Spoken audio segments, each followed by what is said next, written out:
নানা নাটকীয়তার পর অবশেষে প্রধান উপদেষ্টার বাসভবনের সামনে থেকে সরে গিয়েছে বৈষম্য বিরোধী ছাত্র আন্দোলনের আহতরা।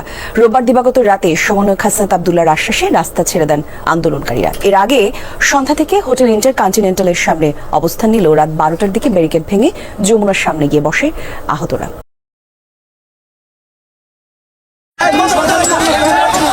পুলিশের সাথে ধাক্কাধাক্কি, পরে 2 ধাপের ব্যারিকেড ভেঙে যমুনার দিকে দৌড়। জুলাই বিপ্লবে আহতরা যমুনার গেটে পৌঁছলে গুরুতর অসুস্থ হয়ে পড়েন বেশ কয়েকজন। মোটা দাগে তাদের দাবি 3টি: সুচিকিৎসা, পুনর্বাসন আর ক্ষতিপূরণ।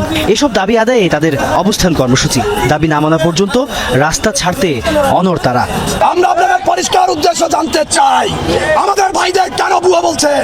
যে ভাইটি স্বাস্থ্য মন্ত্রণালয় থেকে ভেরিফাইড হয়ে স্বাস্থ্য মন্ত্রণালয় থেকে এমআইএস কপি নিয়ে এখানে এসেছে। প্রত্যেকটা ন্যায্য অধিকার, কোন মগের মূল্যের অধিকার আমরা এখানে খাটাইতে আসিনি। আপনারা যারা এখন বর্তমান আছেন, আমরা 22,000 আহতদের উপরে আপনারা বসে আছেন। আমরা আপনাদের কাছে অনুরোধ করব, আমাদের পাশে এসে দাঁড়ান। 12:30টার দিকে ঘটনাস্থলে যান বৈষম্য বিরোধী ছাত্র আন্দোলনের আহ্বায়ক হাসনাত আব্দুল্লাহ। দীর্ঘক্ষণ চলে কথা কাটাকাটি।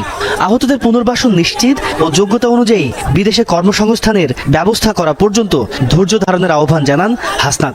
আহতদের মধ্যে কেউ বিদেশ পাঠাবে, কেউ হচ্ছে আউটসোর্সিং এর কাজ দিবে, কেউ যদি কেউ তো পড়াশোনা করতে চায় পড়াশোনা করবে, আবার হেলথ কার্ড দিয়ে দিবে।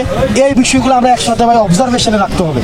এটা ধরেন না একদিন অফিসে গেলাম যে আমরা 2000 আহত একদম সবাইকে বিদেশে পাঠিয়ে দিতে পারবো, এটা সম্ভব না। এটাকে আমাদের রেগুলার বেসিসে রাখবো। অবশেষে রাত 2টার দিকে হাসপাতালে ফিরে যেতে রাজি হন আহতরা। আমরা পূর্ণভাবে আমরা কমপ্লিট না পাই, তখন আমরা আবারও রাজপথে আসবো। ইভেন আজকে আমরা যাদেরকে হয়রানি করেছি সাধারণ জনগণ, আপনাদের কাছে আবারও আমরা ক্ষমা প্রার্থী।